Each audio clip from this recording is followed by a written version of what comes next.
Hello, welcome back to Making It with Minglet. Today we're going to try something different. I was working with my friend Michelle Watts. She has a YouTube channel. I will link it below. And we were taking your packaging paper and we put tape on it and just played. And this was the outcome of the second one I did. But what I want to do with it today, I was outside and the leaves are really starting to come down. And I thought, well, how can I take this paper or any gel print paper for that fact and make it something that I could use with leaves on it. So I picked up some leaves.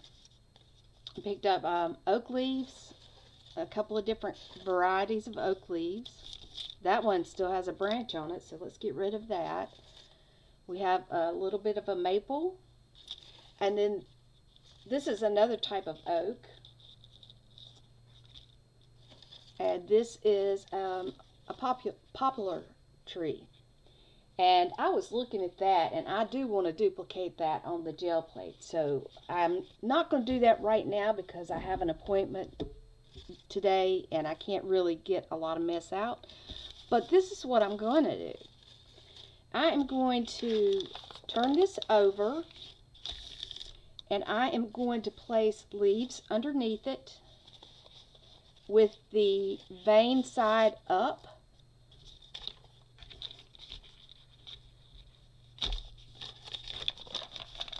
And I'm not going to overlap them because I want to get as much out of here as I can.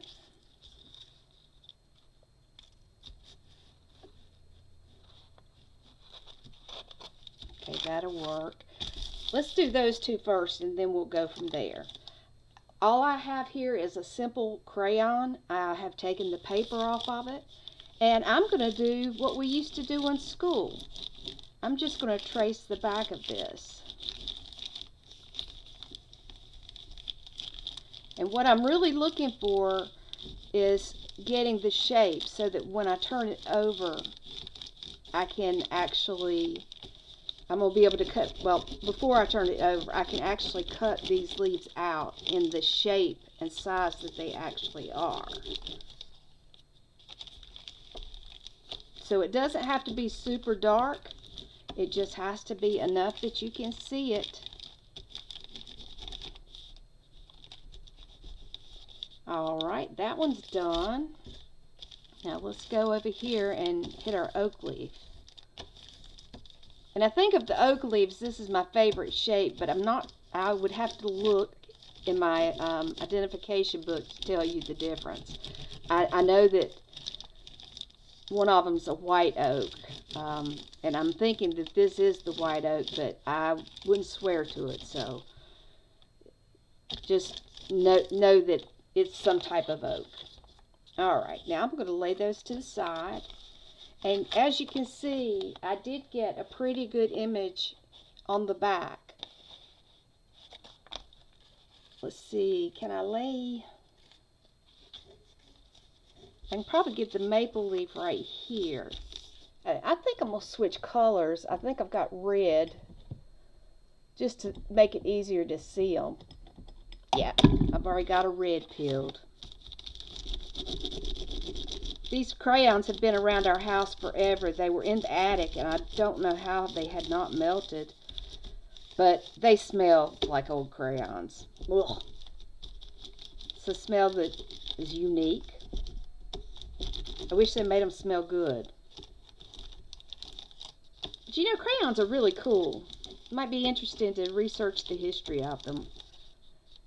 When I was growing up, we would have finger paint occasionally and sometimes watercolor, but we always had crayons. And when I would travel with a youth group at church, I would always have my crayons with me and some kind of coloring book, which for then was kind of silly, but you know, now adults can color. It's okay. We can use our crayons. We can use all our colors, which I think is kind of cool. Because that's one thing. My oldest daughter has always loved to color. And she continued to color as a a teenager. She wouldn't color at school, but she had coloring books at home. And when the adult coloring books come out, she was the first one to jump on board. So she got me hooked on them. All right, so there we have it. We've got our shapes with our leaves on it. And I've got my prints ready. Eventually I will be using them for a project that I hope to have ready to go before November starts. So my guess is I better get busy because it's coming fast. And fussy cutting is not my favorite thing to do, just FYI. So I doubt I'm going to cut some details into it, but I'm not going to be that hard on myself. It's not something my hands love to do. Because this, really doing it this way, you get so many different little edges on the leaves, especially the maple leaf. It has some pretty detail on it.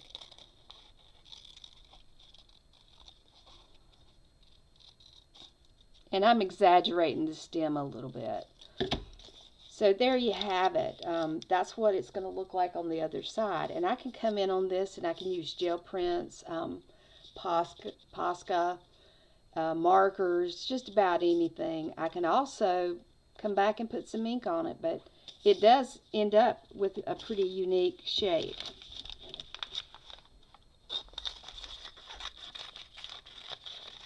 And this is all materials I had on hand, so it didn't cost me anything to do this project. And I can use these as ephemera. I could even maybe, and this is what I'm thinking about, is make kind of a stacking group of pages where I have these different shapes and sizes of leaves kind of stacked on top of each other so you can see the veins, but then you could turn it over and use the other side just for journaling. And I am thinking that, you know, I feel like in November we always try to focus on things that we're grateful for, and I feel like I want to have, you know, something that I can write my thoughts of gratitude, or, you know, poems or quotes that, you know, I find that are inspiring for a fall theme. And I love fall, don't get me wrong. I love it when the leaves start changing. I enjoy seeing all the varieties that come, and I don't even mind getting out and blowing leaves. But,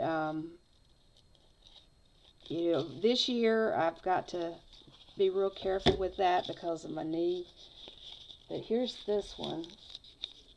That's an oak leaf. But my thought is I'm going to somehow attach these to where you have the vein side with the print side, so that there's lots of different variety. But I'm not sure exactly how that'll play out. It may not all be the same print. I did do some yesterday, and I'm not going to cut all these out on video. But yesterday I've been working in my room cleaning, which I think y'all know. And so I was doing, I had some papers that I had cut a lot of stuff out, like circles and things like that. And there were pieces that were nice that were left over. So I started cutting leaf shapes. I had to figure out the best way to get colors to come through as true as they are. That don't work either. That definitely don't work. Okay. There we go. So I just freehand cut them. And I can doodle on these. As you'll see, there's lots of the oval shape because those were easy. here's a long leaf, and we do have these long leaves. They're a little bit thinner, but they're on a pin oak tree, and we don't have them in our yard, but they do end up in our yard. Or we don't have those trees in our yard, I should say. Let's be more clear.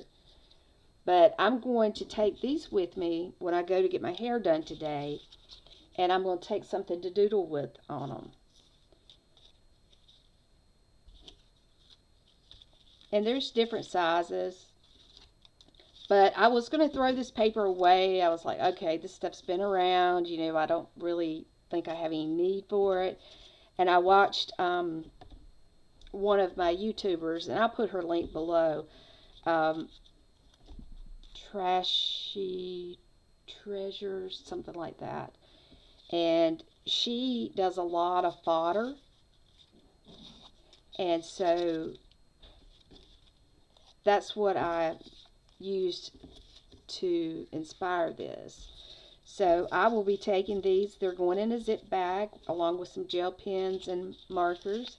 And I'm taking these with me when I go to get my hair done. And there'll be more things to add to my journal. And I had these pieces that sort of remind me of the oak leaves. So it could be like an abstract leaf if I wanted it to be. So I thought those were kind of cute. They're curled up, but you know, once I glue them, they'll be fine. But that's what I have for you today. I do thank you for stopping in. If you haven't subscribed to my channel, if you would consider doing that, I would certainly appreciate it. And if you are already subscribed, I thank you in advance. I'm almost at 300 subscribers, and I'm really pleased about that. But I do want to continue to try to grow my channel, and I want to put up things that you'll enjoy. And I'm hoping that you'll let me know how you feel about it. You know, if you'll just leave a comment, even a heart, to let me know that you do appreciate what I'm doing and it's something that is helpful for you, then I will look forward to that.